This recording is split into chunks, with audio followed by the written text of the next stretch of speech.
Hello అండి, అందరికీ నమస్తే. అహ్మదాబాద్ నుంచి లండన్ వెళ్తున్న ఈ ఫ్లైట్లో జరిగిన ఈ ఫ్లైట్ కూలిపోయిన తర్వాత నిజంగా ఎంతోమంది జీవితాలు అయితే నాశనం అయిపోయినాయి. నిజంగా ఇంతకుముందు కూడా ఇంత భారీగా అయితే ఎప్పుడు జరగలేదు అసలు. టూ మచ్ మరి అసలు ఏంటిది ఇంత ప్రతి ఒక్కటైనా ఎయిర్ ఇండియా అనేది అన్ని జాగ్రత్తలు బాగా తీసుకుంటారు, కానీ ఈ విషయంలో మరి ఎందుకు తీసుకోలేదు? మరి సమస్యలు ఏమైనా తలెత్తినాయా ప్లేన్లో? సాంకేతిక సమస్యలు ఏమైనా వచ్చినాయా అనేది ఇంకా బయటకైతే రాలేదు. కానీ దీని మీద రకరకాల డౌట్లు అయితే ఉన్నాయి. ఉగ్రవాదుల హస్తం ఏమైనా ఉందా, మరి ఏంటిది, దీన్ని బయటకు రావాలి కదా అని చెప్పేసి అయితే మాట్లాడుకుంటూనే ఉన్నారు.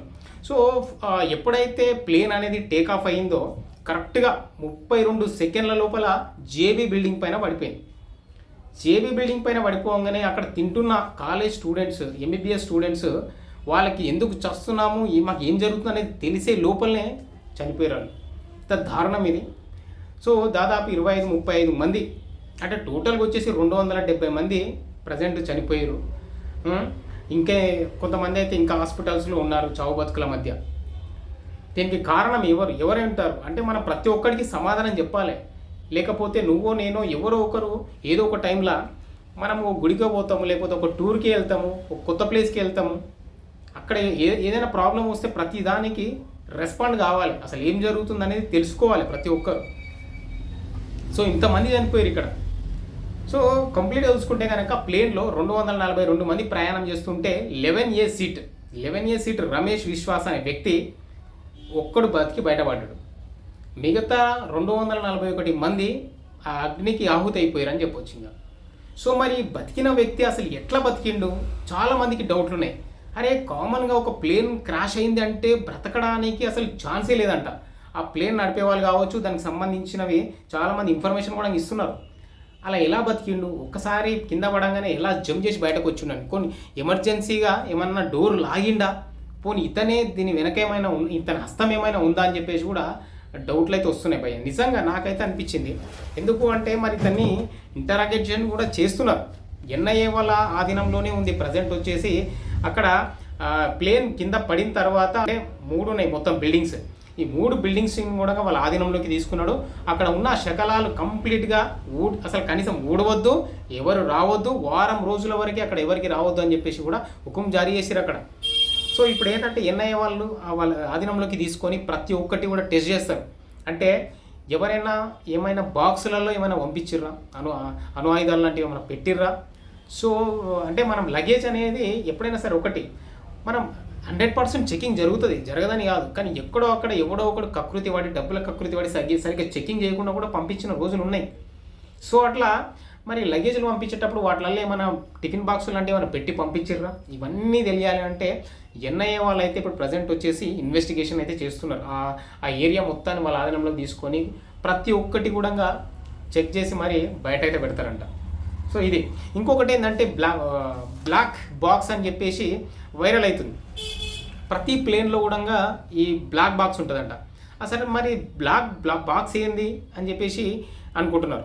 అయితే ఏం లేదు, ఇది సింపుల్గా నిజంగా బ్లాక్ అయితే ఉండదు. ఈ బాక్స్ లైక్ ఒక సీసీ కెమెరా. ఇది చెప్పాలంటే సింపుల్గా ఒక సీసీ కెమెరా 90 డిగ్రీస్ ఎటు అయినా ఇది కవర్ చేయగలుగుతుంది, రికార్డ్ చేయగలుగుతుంది, ఫోటోలు తీయగలుగుతుంది, వీడియోస్ కూడా తీయగలుగుతుంది ఈ బ్లాక్ బాక్స్. సో కంప్లీట్గా ఇందులో రికార్డెడ్ అయి ఉన్నాయి. అంత పెద్ద ప్లేన్ క్రాష్ అయినా కూడా అందులో ఉన్న డేటా మాత్రం ఎరేజ్ కాదు. సో ఈజీగా దాన్ని మళ్ళీ రిట్రీవ్ చేసుకొని చూస్తారన్నట్టు అసలు దాంట్లో ఏం జరిగింది, ఎవడైనా ఏమైనా భయపట్టించి ఏమైనా చేసిర్రా, ఎట్లా ఏం జరిగింది అనేది మాత్రం అన్నీ బయటకైతే వస్తాయంట. సో ప్రజెంట్ అయితే ఎన్ఐఏ ఆధీనంలోనే ఉన్నాయి అది కూడా. సో అది వచ్చిన తర్వాత దాని గురించి మనం డిస్కషన్ అయితే కంప్లీట్గా ఇంకా మాట్లాడుకుందాం. సో ఇంకా దీంట్లో చాలామంది చనిపోయారు అబ్బా. చెప్పాలంటే కొన్ని కుటుంబాలు అన్యాయం అయిపోయారని చెప్పొచ్చు అన్నట్టు. అసలు ఎన్నో ఆశలతోటి లండన్ వెళ్ళి అక్కడ జాబ్ చేసి సెటిల్ అయిన ఫ్యామిలీస్ ఉన్నారు. వాళ్ళ బంధువులను కలవడానికి లండన్ నుంచి ఇక్కడికి వచ్చిన వాళ్ళు కూడా ఉన్నారు. కానీ నిజంగా ఆ ఫొటోస్ కానీ ఆ వీడియోస్ కానీ చూస్తుంటే మనసు అయితే చలించిపోతూ ఉంటుంది. ఇంకొకటి ఏంటంటే ఆకాష్ అనే ఒక వ్యక్తి, ఇతను ఒక వీడియో పెట్టాడు సోషల్ మీడియాలో. ప్రజెంట్ వచ్చేసి ట్రెండ్ అవుతుంది. ఇతను ఢిల్లీ నుంచి అహ్మదాబాద్ ట్రావెల్ అయిందంట ఇదే ప్లేన్లో. ఈ 11 ఈ ప్లేన్లోనే A1171 ప్లేన్లోనే ట్రావెల్ అయిందంట. సో దీంట్లో కూర్చున్నప్పుడు ఏంటంటే అక్కడ ప్రెస్ చేస్తే ఏది కూడా పనిచేస్తలేదంట. సాంకేతిక లోపం ఉంది అని చెప్పేసి అయితే అతను అంటున్నాడు. అంటే ఏంటంటే ఏసీ వస్తలేదంట, సరిగ్గా ఫ్యాన్ పని చేస్తలేదంట, ఏంటిది ఇది అని చెప్పేసి అయితే తను ఒక డిసప్పాయింట్ అయితే అయ్యిండు. సో దాని వీడియో ఆయన పోస్ట్ చేసిండు. ప్రజెంట్ అది కూడా సోషల్ మీడియాలో వైరల్ అవుతుంది. అంటే దీంట్లో ఆల్రెడీ ఒక సమస్య అనేది ఉంది, కానీ దీన్ని కప్పిపుచ్చి ఈ ఎయిర్ ఇండియా వాళ్ళు వీళ్ళందరినీ తీసుకొని అహ్మదాబాద్ నుంచి లండన్ వెళ్ళాలని ఎట్లా అనుకుంటారు అని చెప్పేసి కూడా ఆ విధంగా కూడా క్వశ్చన్ చేస్తున్నారు వాళ్ళని. కానీ అది 100% అదేనా అని మాత్రం మనం చెప్పలేము. జస్ట్ ఒక డౌట్ అన్నట్టు అంతే. అది దానివల్లే జరిగిందని చెప్పలేము. ఏదో ప్రాబ్లం ఉండే ఉంటుంది, లేదా ఇంకొకటైనా ఉండొచ్చు అని. సో అది కూడా పరిగణలోకి తీసుకొని చెక్ చేయడం అయితే మొదలుపెట్టిర్రు. అండ్ ఇతను ఆకాష్ అతని పేరు. సో అతని ఇన్ఫర్మేషన్ కూడా తీసుకుంటున్నారు. అంటే అతను ఎక్కినప్పుడు ఫ్లైట్ ఎలా ఉండే, సాంకేతిక లోపాలు ఉండేనా ఎలా అనేది కూడా కనుక్కుంటున్నారంట ఎన్ఐఏ వాళ్ళు. అండ్ దాని తర్వాత వచ్చేసి అసలు ఎవరైతే ఇప్పుడు ఉంటారు కదా ప్లేన్లో సిబ్బంది ఉంటారు, దాదాపు 12 మంది సిబ్బంది అబ్బా వీళ్ళంతా. అసలు అమ్మాయిలు ఉన్నారు, అబ్బాయిలు ఉన్నారు. నిజంగా వాళ్ళు ఎన్నో ఆశలతో ఎన్నోసార్లు తిరిగి ఉంటారు. ఫస్ట్ ఎన్నో వేల కిలోమీటర్ల ఎక్స్పీరియన్స్ ఉంది వీళ్ళకి. అసలు దీన్ని నడిపిన వ్యక్తి కెప్టెన్ సుమిత్ సబర్వాల్. 11,200 గంటల ఎక్స్పీరియన్స్ ఉంది ఆయనకి. అది మామూలు కాదు. ఆయన ఎన్నోసార్లు తిరుగుంటాడు, అహ్మదాబాద్కి, లండన్కి, ఇంకా వేరే దేశాలకి ఎన్నోసార్లు తిరుగుంటాడు ఆ మనిషి. సో గ్రేట్ ఎక్స్పీరియన్స్ ఉంది ఆయనకి. సో మనం తక్కువ అంచనా చేయడానికి లేదు. తర్వాత కోప్ పైలట్ ఉన్నాడు ఇంకొక అతని పేరు క్లైమ్ కుందర్. ఇతను కూడా 11,000 గంటల ఎక్స్పీరియన్స్ ఉంది వీళ్ళిద్దరికి. సో కొంతమంది ఏమంటారు అంటే కొత్త వాళ్ళని ఏమైనా పెట్టిర్రా అని. లేనే లేదు, అసలు ఈ ఎక్స్పీరియన్స్ ఉన్న పర్సన్సే వీళ్ళే నడిపిస్తున్నారు. సో నిజంగా మనం డౌట్ పడాల్సిన అవసరం లేదు. సో వాళ్ళు అంటే ఏదో విధంగా ప్యాసింజర్ని కాపాడాలనే చివరి ప్రయత్నం వరకు కూడా పోరాడిన వాళ్ళే వీళ్ళంతా. అది మాత్రం నిజం. తప్పించుకోవాలంటే ఒక పారాషూట్ ఉంటుంది, వాళ్ళకి టెక్నిక్స్ ఉంటాయి, ఏదో దూకి తప్పించుకోవచ్చేమో, కానీ అలాంటి పని చేయలేదు వీళ్ళంతా. సో గ్రేట్ అని చెప్పొచ్చు. వీటిల్లో కూడా రోషిని రాజేంద్ర అని చెప్పేసి ఒక అమ్మాయి ఇన్ఫ్లుయెన్సర్ అంట. ఆమె జస్ట్ 2 years అయిందంటే ఇందులో జాయిన్ అయ్యి, ఎన్నో ఆశలతో ఒక హెయిర్ హోస్టెస్గా. అట్లా ఒక్కొక్కరి గురించి ఒక్కొక్క స్టోరీ అయితే వెళ్తుంది అబ్బా. అది ఇక చెప్పుకుంటూ పోతే అయితే ఇంకా చాలా పెద్దదే చెప్పాలంటే. సో ఇంకొకటి ఏంటంటే ఎయిర్ ఇండియా వాళ్ళు కూడా ఒక నిర్ణయం అయితే తీసుకున్నారు. A1171 ఉంది కదా, సో దాని పేరు మార్చాలి, ఇంకా అది వచ్చి రావట్లేదు, దీన్ని పక్కన పెట్టేయాలని చెప్పేసి అనుకుంటారంట. ప్రజెంట్ వచ్చేసి A1159 నెంబర్తో మొదలు పెట్టాలని చెప్పేసి అయితే అంటున్నారంట. అదొక న్యూస్ అయితే వస్తూ ఉంది. సో ఇందులో ఇంకా ఆ బిల్డింగ్ పైన పడ్డ తర్వాత ఒక పిల్లవాడు చెప్తే నాకైతే మనసు చలించిపోయింది, మీకు కూడా అనిపిస్తుంది. టీ ఇవ్వడానికి, చాయ్ ఇవ్వడానికి కాలేజ్ ఆవరణంలోకి వెళ్ళినట్ట ఈ అబ్బాయి. 15 సంవత్సరాల ఈ అబ్బాయి. అసలు నిజంగా నాకు అనిపించింది టైమింగ్ అంతే. ఇతని పేరు ఆకాషే. 15 సంవత్సరాలు ఈ అబ్బాయికి వాళ్ళ అమ్మకు ఒక టీ కొట్టు ఉంటుంది కాలేజ్ ముందు. సో టీ ఇవ్వడానికి ఆ కాలేజ్ వైపు వెళ్ళిండు. టిఫిన్ వాళ్ళందరూ లంచ్ చేస్తూ ఉన్నారు. ఆ టైంలో టీ ఇవ్వడానికి వెళ్తే ఒక్కసారిగా ఆ ప్లేన్ వచ్చి పడిపోగానే దాంట్లో ఉన్న ఆయిల్ బ్లాస్ట్ అవుతుంది. దానికి 2 ఇంజన్లు ఉంటాయి, 82,000 లీటర్ల ఆయిల్ ఉంటుంది. ఒక్కసారిగా బ్లాస్ట్ అయితే ఎంత దూరం పడుతుందో అంత దూరం కూడా మంటలు వచ్చేస్తాయి, బూడిద మిగులుతుంది, ఇంకా అంతే, అంత పవర్ ఉంటుంది దానికి. సో ఆ పిల్లవాడు నిజంగా అగ్ని దాంట్లో ఇక ఆయిల్ పడింది, అతను కూడా చనిపోయాడు అబ్బాయి. సో నిజంగా ఒక అంటే డెస్టినీ అనేది ఎట్లా వస్తుందో మనం చెప్పలేము. ఇంకా ఇలాంటి వాళ్ళకైనా పరీక్ష తప్పదు అంటారు కదా, అట్లనే జరిగింది. సో ఇదే కాకుండా ఇంకా అర్జున్ పటోలియా అనే వ్యక్తి, అర్జున్ పటోలియా అనే వ్యక్తి ఏంటంటే అసలు ఈయన భార్య చనిపోయింది. ఓకే, ఈయన భార్య చనిపోతే ఆమె అస్థికలు నర్మదా నదిలో కలపాలని చెప్పేసి ఆమె కోరుకుందంట. ఇతను ఏంటంటే అక్కడ సెటిల్డ్ అయ్యింది లండన్లో. ఇతనికి 2 ఆడపిల్లలు ఉన్నారు. సో ఇంకా వాళ్ళ మదర్ కూడా చనిపోయింది ఈ ఇయర్ అంట, వాళ్ళ మదర్ చనిపోయింది. సో ఇంకా ఆమె అస్థికలు ఎలాగైనా సరే మన భారత్లోని నర్మదా నదిలో కలిపితే వాళ్ళకి మోక్షం లభిస్తుంది, మరో జన్మ ఉంటుందని మనం నమ్ముతాం. సో దాని ఆధారంగా ఏంటంటే ఇంకా ఆయన కూడా సరే అని చెప్పేసి రావడం కలపడం జరిగిన తర్వాత రిటర్న్ ప్రయాణంలో చనిపోయాడు. సో ఆయనకి 2 ఆడపిల్లలు ఉన్నారు. పాపం వాళ్ళ పరిస్థితి ఏంటిది?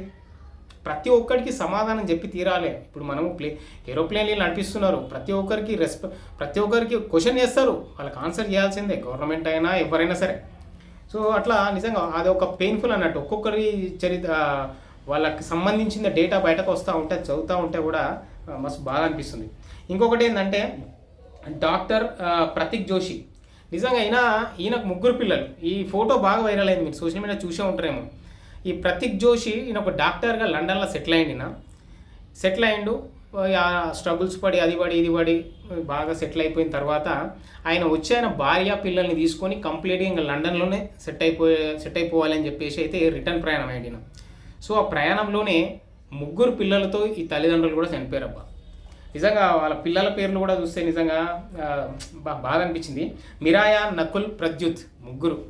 ఈ ముగ్గురు అబ్బాయిలు చిన్నపిల్లలు చూడడానికి ఎంత క్యూట్గా ఉన్నారంటే మీరు ఫోటో చూస్తే మీకే అనిపిస్తుంది అన్నట్టు. ఇంకా అంత బాగున్నారు ఈ పిల్లలు. సో ఈ పిల్లలు ఇంకా వాళ్ళతో పాటు అంతమంది చనిపోయారు.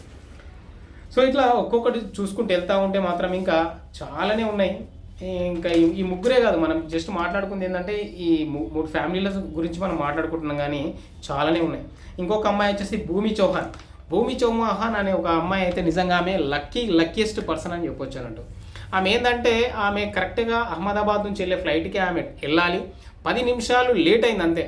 ట్రాఫిక్ వల్ల లేట్ అవ్వడం, ఆమె ఎయిర్పోర్ట్కి చేరుకోగానే ఆ ఫ్లైట్ వెళ్ళిపోయింది. సో ఇంకా చాలా బాధపడిపోయింది. అని అనవసరంగా ఏంది ఇంత లేట్ అయిపోయిందని చెప్పి తను తిట్టుకునే లోపే న్యూస్ వచ్చింది. ఇంకా కరెక్ట్గా 700 మీటర్ల ఎత్తుకి వెళ్ళంగానే ఫాల్ డౌన్ అయిపోయింది. ఇది 179 కిలోమీటర్ల వేగంతో వెళ్ళినది ఒక్కసారిగా 32 సెకండ్లో డిమాలిష్ అయిపోయింది ఒక బిల్డింగ్ మీద పడి. సో ఆ న్యూస్ వినగానే షాక్ అన్నట్టు, ఇంకా భయంతో ఏడ్చింది ఈమె. ఒక్కసారిగా చావు దగ్గరికి వెళ్ళేసి వచ్చినట్టుగా. నిజంగా ఎవరికైనా అట్లనే ఉంటుంది కదా, సేమ్ అదే జరిగింది. సో బాధతో కన్నీళ్ళు పెట్టుకుంది ఆమె. తర్వాత వినాయక దేవుడే నన్ను కాపాడాడు అని చెప్పేసి ఒక పోస్ట్ పెట్టింది. నిజంగా చూసిన తర్వాత నిజంగా లక్కీయెస్ట్ పర్సన్ అని చెప్పేసి కూడా అన్నారు. సో అట్లా అన్నట్టు. సో దీనికి సంబంధించిన ఇన్ఫర్మేషన్ నేను నెక్స్ట్ వీడియోలో కూడా ఇస్తాను. ఇప్పుడు బ్లాక్ బాక్స్ అనేది ఓపెన్ అయిన తర్వాత నిజంగా 90 డిగ్రీస్లో అందులో ఏమేమి రికార్డ్ అయినాయి, ఎవరైనా ప్రాబ్లం క్రియేట్ చేసిర్రా, ఏమేమి మాటలు వినబడ్డాయి అనేది అయితే బయటకు వస్తుంది. సో ఆ తర్వాత మనం దాని గురించి అయితే డిస్కస్ చేద్దాం డెఫినెట్గా. ఇంకోటి మేడే అని చెప్పేసి ఏంటిది దీని గురించి అని కూడా కొంతమంది అడుగుతూ ఉన్నారు అన్నట్టు. మేడే అనేది ఏంటంటే ఎప్పుడైనా సరే సిగ్నల్ లాస్ట్ అయినప్పుడు కెప్టెన్ ఇచ్చే సిగ్నల్ అన్నట్టు. అంటే మనం ఒక ప్లేస్ నుంచి ఒక ప్లేస్కి వెళ్ళేటప్పుడు ఎప్పుడైనా సరే సిగ్నల్ ఫాలో అవుతూ వెళ్తూ ఉంటారు ఈ క్యాప్టెన్స్. సిగ్నల్ లాస్ అయ్యే ఛాన్సెస్ ఏమైనా ఉన్నాయి అంటే మేడే అంటే హెల్ప్ చేయండి, మేము పలానా రూట్లో ఉన్నాము అని చెప్పి ఇన్ఫర్మేషన్ అన్నట్టు. సో అంతే, దాని తప్ప ఇంకేం లేదు. ఇంకా అలర్ట్ అవుతారు అన్నట్టు, ప్రతి ఎయిర్పోర్ట్లో అలర్ట్ అవుతారు అనేది దాని మీనింగ్. రన్వేలు అవన్నీ క్లియర్ చేసి పెట్టుకుంటే వచ్చి అక్కడ ల్యాండ్ చేసుకోవచ్చు అన్నట్టు. సో ఇది. సో మీరేమనుకుంటున్నారో కామెంట్ చేయండి, దీని వెనక ఎవరున్నారు అనేది. చాలామంది చాలా రకాలుగా మాట్లాడుకుంటారు, వాళ్ళు ఉన్నారు వీళ్ళు ఉన్నారు. సో ఫైనల్గా అయితే చూడాల్సిందే ఏమొస్తుంది అనేది. ఉగ్రవాదులు ఉన్నారు అనేది అయితే డౌట్ అయితే ఉంది. సో ఎవడో ఒకటి కావాలని చేసిర్రా అని డౌట్లే ఉన్నాయి, చాలా రకాల డౌట్లు అయితే ఉన్నాయి, క్లియర్ కాలేదు. ఇవన్నీ క్లియర్ చేయాలంటే ఎన్ఐఏ బ్లాస్ట్ చేయాల్సిందే. ఇప్పుడు ప్రజెంట్ న్యూస్ వచ్చేసి బ్లాక్ బాక్స్ ఓపెన్ చేస్తేనే మనకు అన్ని ఇన్ఫర్మేషన్ అయితే తెలుస్తాయి. సో అప్పుడు మీకు నేను క్లారిటీ అనేది ఇస్తాను. సో మీరేమనుకున్నారో కామెంట్ చేయండి. జై హింద్.